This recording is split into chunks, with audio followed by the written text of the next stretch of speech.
Hey everyone, welcome back. Today we have a rather interesting build courtesy of somebody else. I want to be clear that this is not my build idea. I was informed about this from migoq in our stream yesterday that I was told iStarz was testing this, which can be traced back to a very specific Reddit post that is, I believe, about 2 days old, and it has to do with a very good and interesting use case for Inaros' Desiccation augment. Yeah, I'm surprised too. There's actually a good use for this augment. In fact, it's not just that, but it's also a good use for shocking speed on Volts. When was the last time you ever used these augments, right? So this is some Theorycraft, however, quite practical. And the TLDR is we have a way to passively armor strip enemies without really needing to do anything, as well as a good source of crowd control. Now, you might also be wondering, is this something that only works on Volt? Well, they originally showcased this on Volts.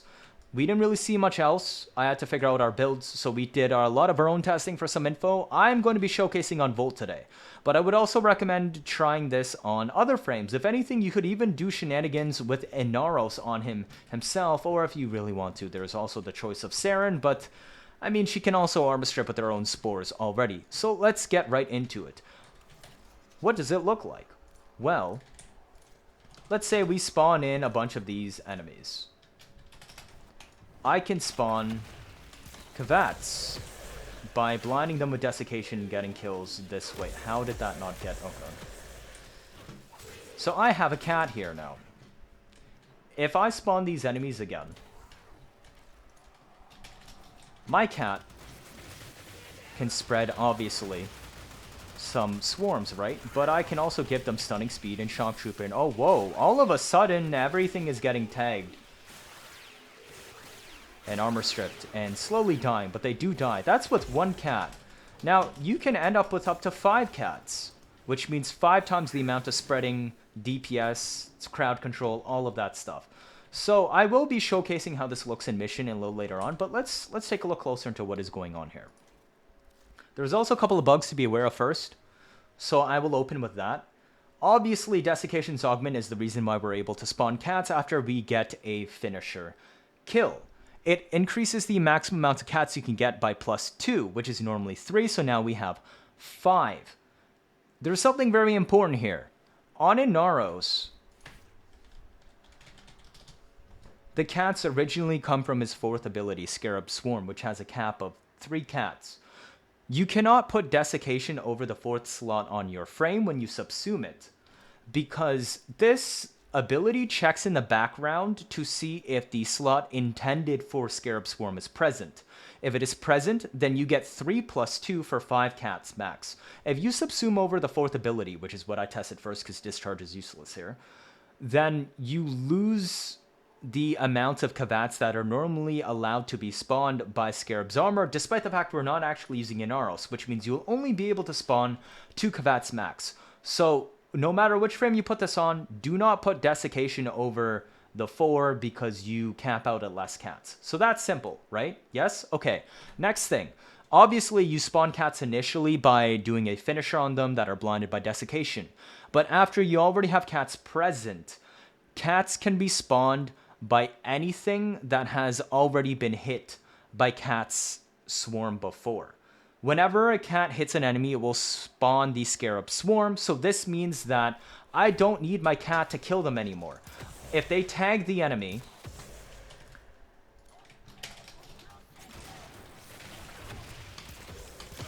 I get one cat like this. Now this cat is like that, right? Yeah, that creates a second cat, as you see up top, but I can finish her. Or, well, okay, I think I can just kill this like that, and I got another cat. So as long as they're tagged by a swarm produced by the cat, then you can kill them however you want, and it will produce more of them. Which means, in theory, you never have to cast Desiccation again, unless you run out of cats.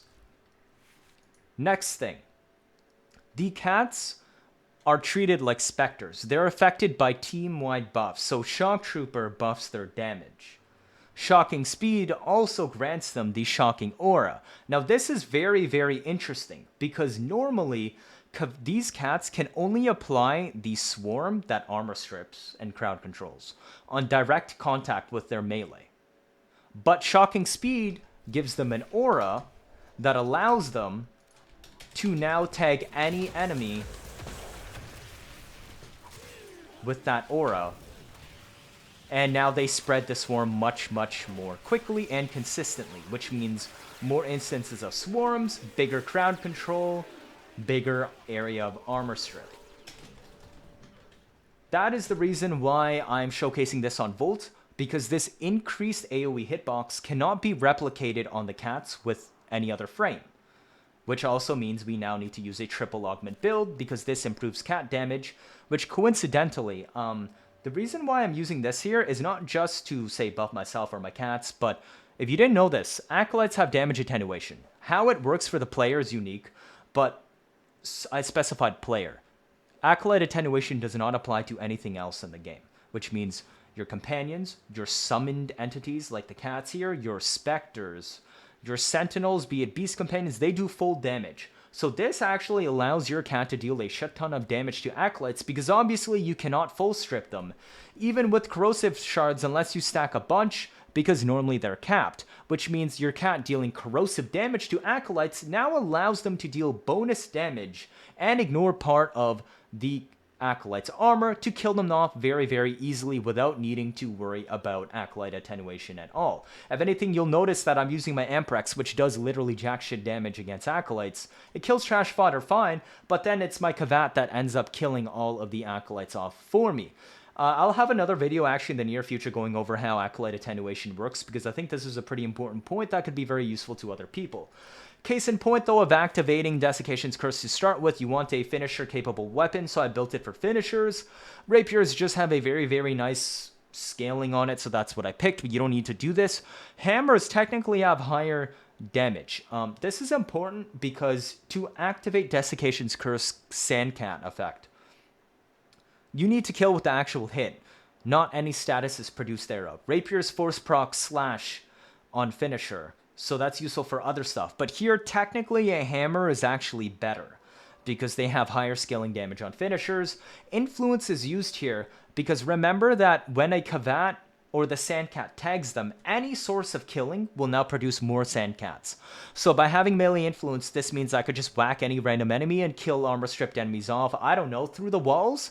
And if they had a swarm on them, then I produced another cat without needing to see that enemy to start with. So, now that we understand how this build works, the explanation on this Volt build. You want a decent bit of duration because you want to buff them up with speed, which both makes them move around more quickly. It does not improve how quickly they can attack, just how quickly they move around, which improves how well they can spread the swarm for armor stripping. Shock Trooper also, because... well, I mean, negative duration sucks. Granted, it has really high base duration, so that's nice, but shocking speed does not. It only lasts 15 seconds on this build. You don't need to worry about energy at all, because you only burn about 150 to 200 energy a minute on this setup. You'll be killing so much that, I mean, you need to kill at least 100 enemies to maintain life support. If you can't get 200 energy out of 100 enemy kills a minute, I think you have a different problem. So you don't need to worry about that energy economy at all. Energize was way more than enough to top me off, but you don't even need this. You could run whatever you want here, and you will be good to go. This is a shield gate build. I'm letting you know this right now. For those that might be wondering that you just don't need to cast anything, you will die if you don't cast anything at all. But keep this in mind. Shocking speed. Your cats have a 6.6 meter crowd control radius as they run around. 5 cats. You are also running around with your own 6.6 meter shock radius. This will crowd control anybody that's nearby you. So, losing your shields is not instant all the time, but it can happen somewhat often. How do you fix this? Cast your 2. Doesn't interrupt anything. I can be shooting these enemies. I cast my 2. I'm still casting my 2. It doesn't interrupt me from any animations. I could be reloading my weapon like this.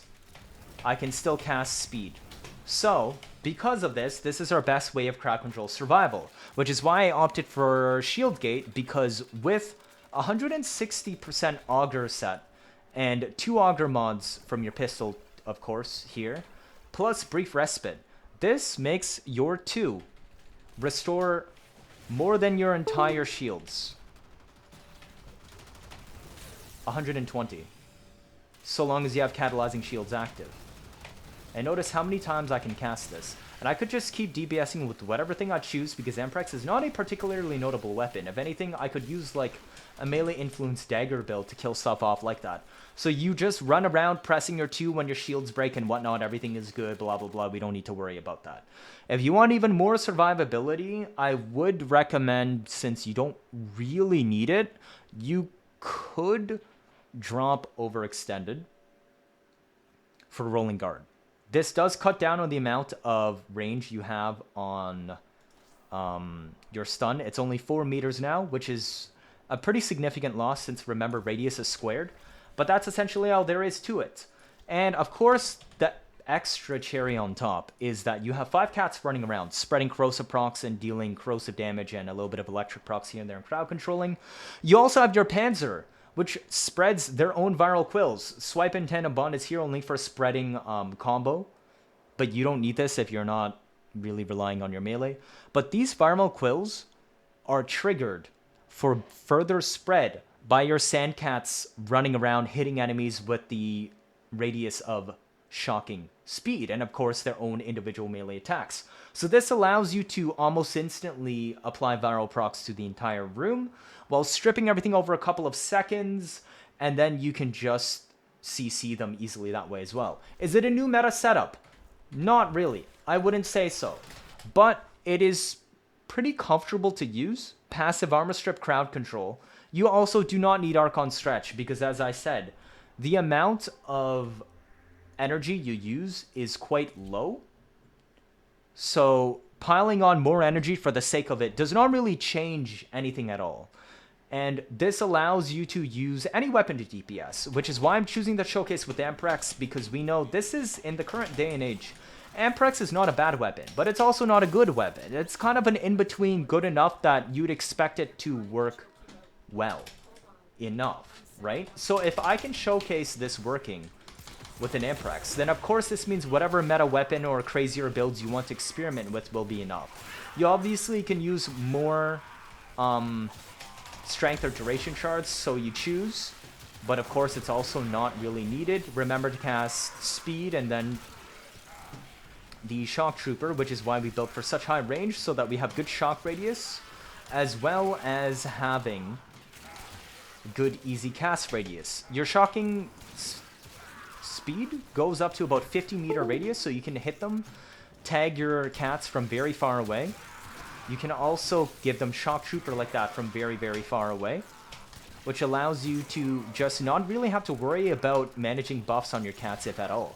And as I mentioned before, if I lose shield, I just press my 2, I get all of my shields back, and we just also instantly CC enemies again. And, of course, if the cats die, then, well, so long as there's a couple of cats around that tagged enemies with a swarm, you will produce more cats just from killing enemies that were already afflicted by the storm. If you really need a panic button for crowd control, you always, of course, have your 2, remember. But otherwise, the only thing to recall is I don't have rolling guard on this specific iteration, so do remember that you will want to cast speed if your shields drop. Otherwise, I mean, you could try and tweak it for health tanking if you want. I'm not really sure what I would swap for this, but of course that means you could, say, outsource duration to duration shards and just drop augur message and run, say, adaptation, and say even run drop augur, I think it was augur reach, whoops. That even if you die, here's another thing. So when enemies are dying, they have these, right? For the swarm that armor strips them, which also makes it easy for you to revive yourself. Granted, the goal would be to not die to start with, which is the reason why we're using, well, R2 as our shield gate and crowd control, but that was a good example on what you could do. So this is all we really need. If you really want to heal on top, you could also bring stuff like Life Strike on melees or Healing Return since we're spreading status effects.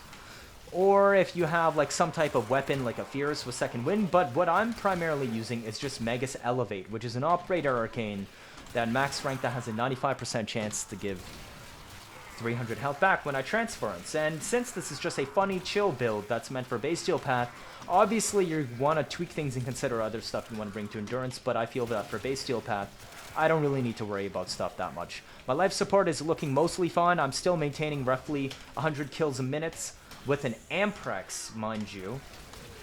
So yeah, it's just chill. And I guess we'll stick around until when an Acolyte shows up, so I can show you how the Kavats deal significantly more damage than my Amprex, which beams with daunt damage typically suck against them, and to prove that damage attenuation does not apply to anybody except the actual player.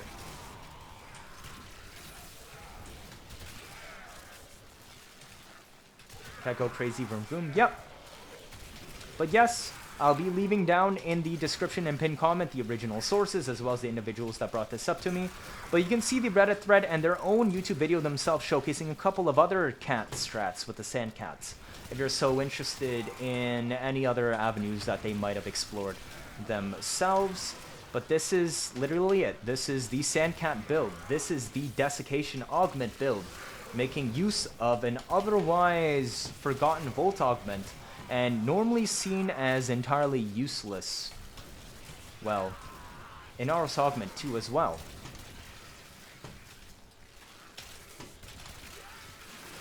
This, there it is. I was gonna say, I don't know if this Acolyte is gonna spawn early or late. I really hope it wasn't gonna spawn, say, at like 6-7 minutes, but we're getting it, I think, now? Or is it... No, I don't think this is an Acolyte. Is this Grustrag? Well, that's a little bit of a shame. I mean, maybe we'll be able to showcase if it can take out Grustrag as well.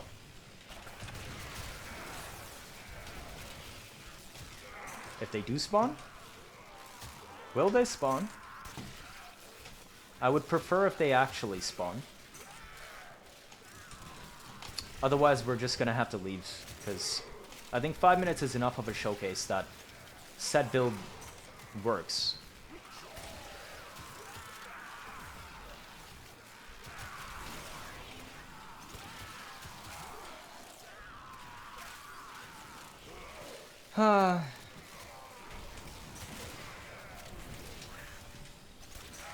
But yeah, what do you guys think? Useful tech? I think it's good enough for people that want to have fun with a couple of different stuff. Yeah, that Acolyte's being cringe and it's not spawning in. We're so far in on it at this point, we might as well stick around for, whoops, of when it will actually spawn. Did they steal my Amprex? They did steal my Amprex. How dare they?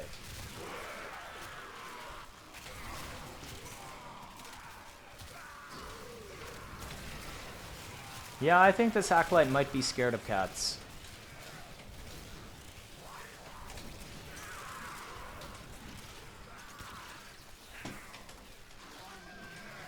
Come on now. There's no way that it still hasn't spawned yet, right? We're getting into the 6 minutes plus. This makes me honestly wonder how long this video is now. If this is what we're getting out of it.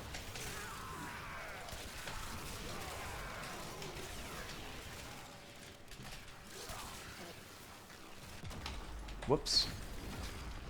Since a majority of the builds people use sometimes add to your building garbage, nice to have it as an alternative. Yep. Because as I said, that you could outsource duration to shards instead, since the only requirement for the build was the 2 corrosive shards, right? Which lets you drop augers that you otherwise don't really need if you want to go health tanking route instead.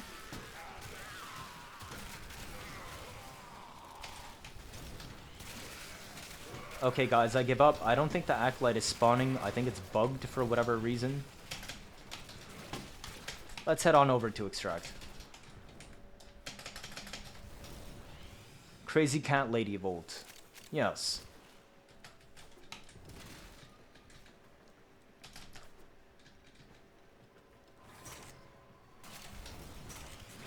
Do do do do do. And there we go. Okay, so of course, please do refer to the timestamps if you're skipping all the way till the end here to see gameplay and there's stuff that you haven't seen.